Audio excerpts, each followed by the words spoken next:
Assalamualaikum warahmatullahi wabarakatuh. Seterusnya soalan 17A.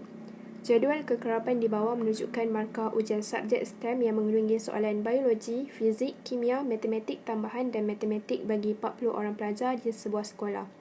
Jadi di bawah adalah jadual untuk marks, frekuensi, kumulatif frekuensi dan upper boundary. Untuk caraian soalan ini, gunakan kertas graf yang disediakan. Dengan menggunakan skala 2 cm kepada 10 orang pelajar pada paksi mengufuk dan 2 cm kepada 5 markah pada paksi mencacang. Lukiskan ogive. Jadi kita kena lukis graf ogive untuk soalan ni. Jadi yang kita tahu maklumat yang diberikan 2 cm kepada 10 orang pelajar pada paksi mengufuk, which is paksi X, dan 2 cm kepada 5 markah pada paksi mencacang, iaitu paksi Y. Jadi kita ketahui ogive ni macam mana graf dia. Basically ogive ni adalah cumulative frequency against upper boundaries. Jadi berdasarkan maklumat yang dia dah bagi, paksi X 2 cm kepada 10 orang pelajar. Basically macam ni lah, 10, 20, 30. Dan paksi X paksi Y 5, 10, 15. Jadi sekarang ni untuk graf ogive cumulative frequency against upper boundary. Jadi paksi X dia adalah upper boundary.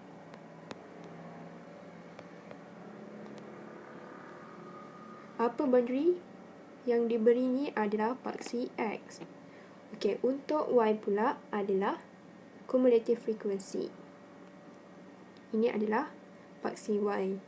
Jadi kita dah tahu dia punya konsep dan basic, barulah kita boleh plot graf ogive. Jadi saya dah siapkan plot dia punya scale. Jadi kita tinggal nak plot betul-betul untuk graf ogive. Sekarang ni kita dah ada value dia. Upper boundary adalah paksi X dan ni adalah cumulative frequency paksi Y. Kita label X dan Y dulu. Jadi sekarang ni dia punya upper boundary untuk 49.5 adalah 2. Kejap.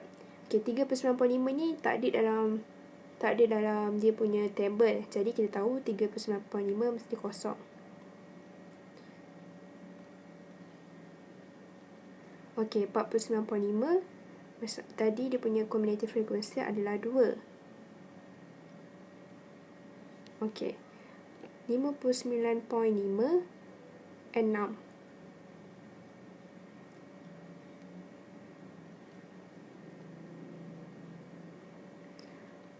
69.5 14.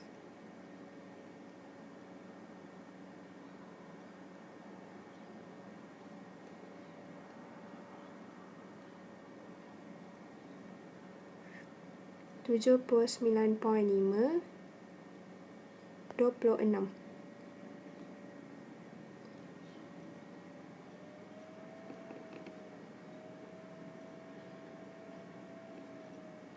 89.5 37 dan 40.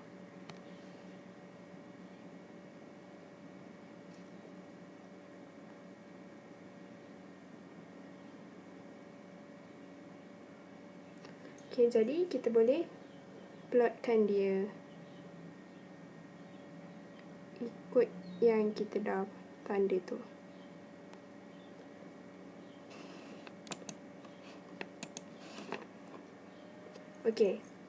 Sekarang ni inilah graf ogive yang kita dapat. Paksi X. Apa nama sebenar untuk paksi X ni? Paksi X adalah untuk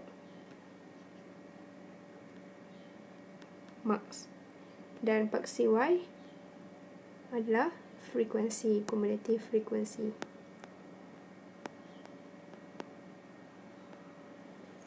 Jadi kita dah siap untuk soalan I. Yang kita pergi ke soalan seterusnya. Diberi bahawa 19 orang pelajar telah memperolehi grade cemerlang dalam ujian tersebut. Berdasarkan ogive yang dilukis di A1, tentukan markah minimum grade cemerlang bagi ujian tersebut. Jadi kita kena gunakan graf yang kita dah buat Okey, dia kata berapa orang? 19 orang pelajar. Okey, jadi kat sini mewakili pelajar lah. Cari 19 dan kita plot sampai kena pada paksi X.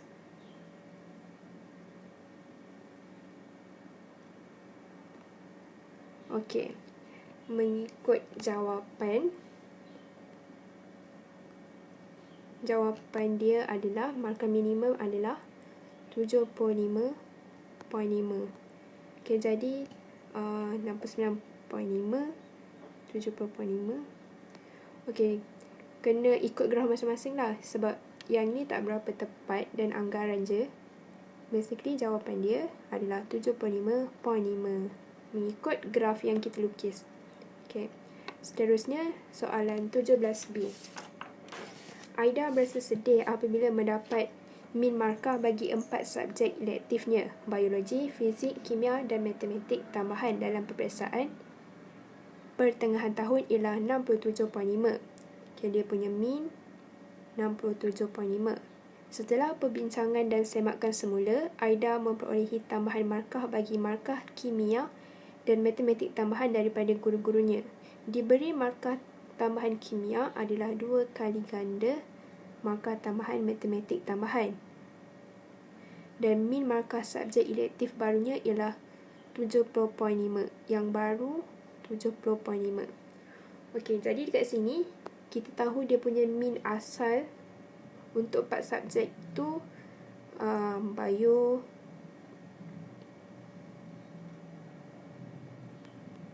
fizik, kimia dan juga AdMat. Per kan 4 sebab ada 4 subjek sama dengan 67.5. Ini asal dia. Lepas tu dia buat perbincangan semula dan dia ada penambahan untuk subjek kimia dan matematik tambahan.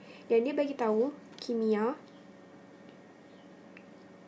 2 kali ganda daripada matematik tambahan. So jadinya 2x. Maknanya kita assume dia punya AdMat adalah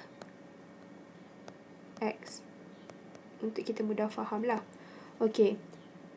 Sekarang ni kita boleh tahu jumlah markah keseluruhan melalui min asal dia.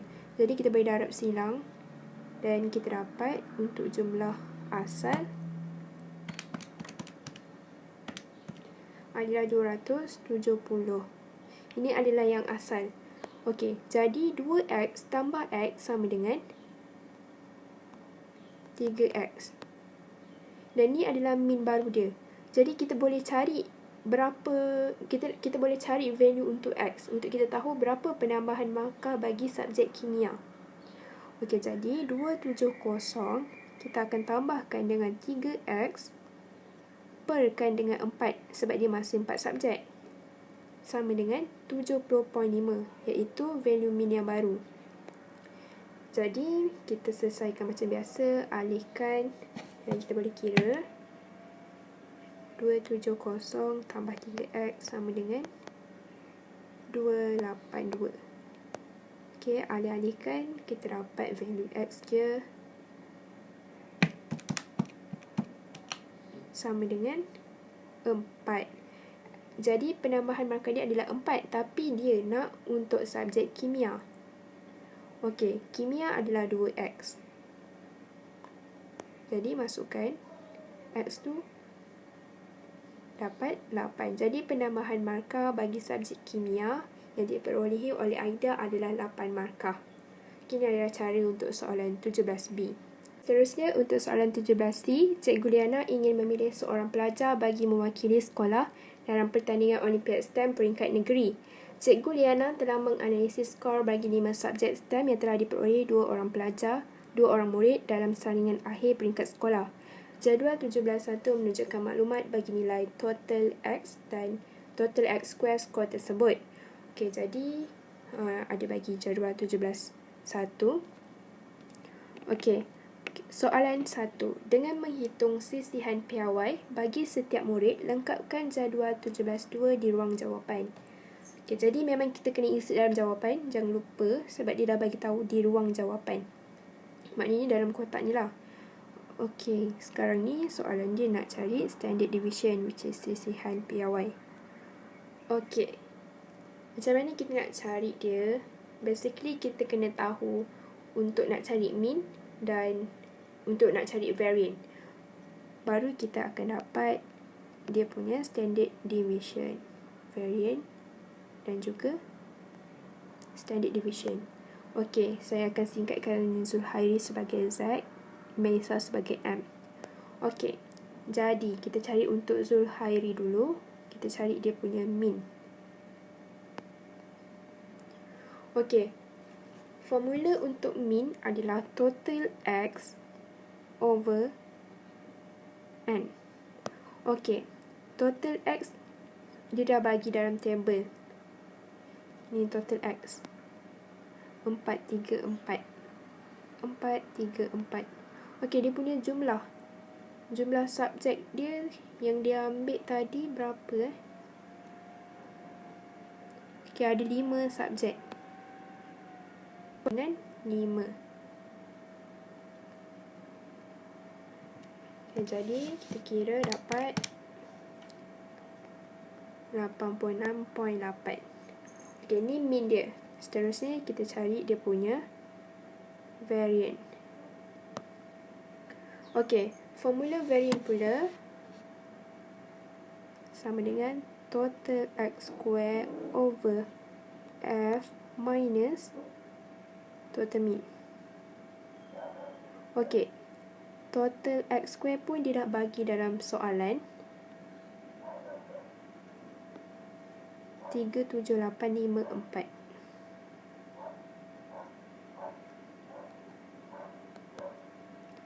Perkan dengan 5 minus X square. Total mean. Total mean kita dah dapat kat sini. 86.8 square. Okey, kita kira pakai kalkulator.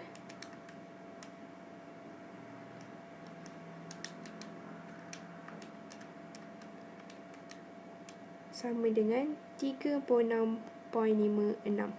Okey, ni masih variant. Untuk kita cari standard deviation, kita kena squarekan dia.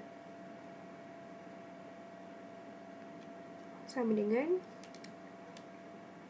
6.05. Okay, ni jawapan untuk Zulhairi punya standard deviation, sisihan piawai. Tak kat sini, 6.05. Okey, kita cari pula untuk Melissa. Okey, untuk Melissa, konsep dia masih sama, kita kena cari mean. Okey, untuk cari mean, total X over N.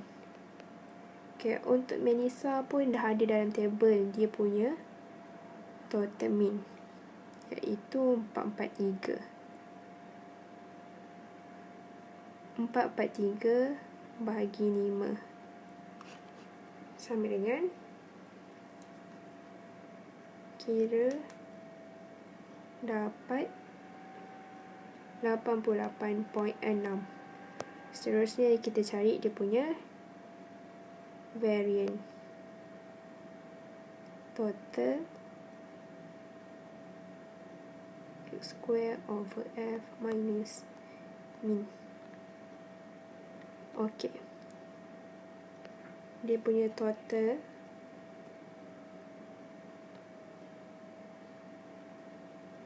39,417. 39,417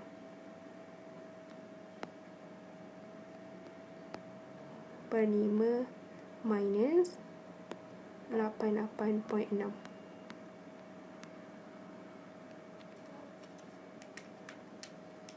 Kira guna kalkulator.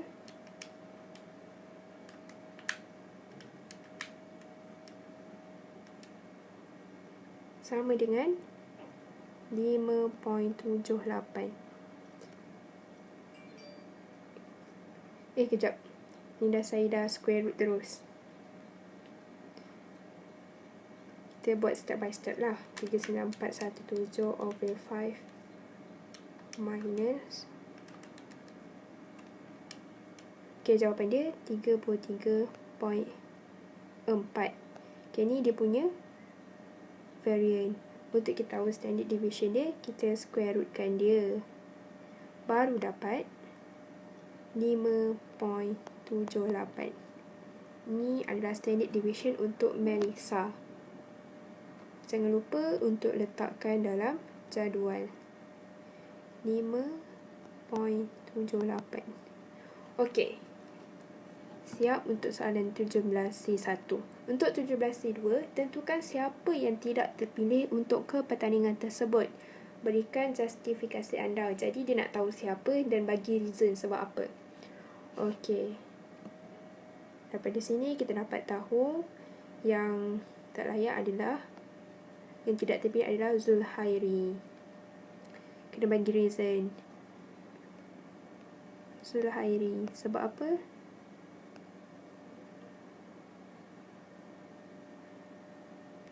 Sebab standard deviation Melissa lebih kecil dan dia lebih konsisten.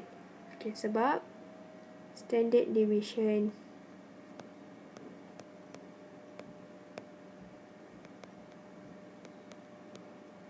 of Melissa, buat ayat sendiri pun tak apa, tapi kena bagi tahulah yang standard deviation Melissa has small value compare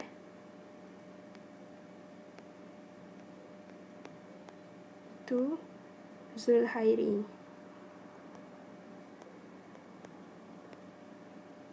and it's more consistent.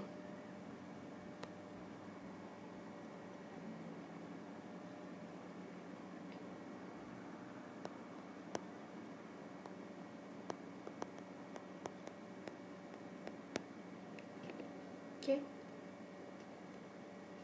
Maaf, tulisan tak berapa nak cantik. Okay, jadi tu jawapan dia. Jawapan dia Zulhairi sebab standard of Melissa has more value compared to Zulhairi and it's more consistent. Nak buat dalam bahasa Melayu pun tak apa. Sisihan piawai Melissa yang lebih kecil menunjukkan pencapaiannya lebih konsisten. Okay, itu sahaja untuk soalan 17.